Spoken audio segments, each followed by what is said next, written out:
Welcome to the Tech Egg. Don't get scrambled. Enjoy the video. In this video, I will show how to draw a Chevrolet Suburban. Start by sketching the vehicle's basic boxy silhouette with light lines to map roof, hood, and cargo areas. Focus on proportion, spacing windows evenly and keeping wheelbase long. Keep strokes loose at first, refine the front grille and headlight shapes next, then add wheel arches and side trim. Finish with details and subtle shading to sell the mass and chrome. Begin by marking the wheelbase and placing 2 ellipses for wheels so perspective feels right. Sketch the roof line, belt line, and window heights to set the Suburban's long profile. Use straight guiding lines for door seams and cargo door to maintain alignment.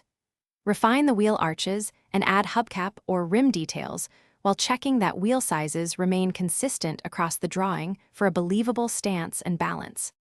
Work on the front grille and headlights to define the vehicle's character, using confident strokes for chrome sections. Block in the bumper, fog lamps, and lower intake to ground the front visually. At the rear, outline taillight clusters and the bumper shape to balance the composition. Once main forms are set, refine door handles, mirrors, and trim, then use light cross-hatching or soft shading to suggest reflections and volume without overworking the sketch. Thanks for watching. Consider subscribing if I helped unscramble your problems.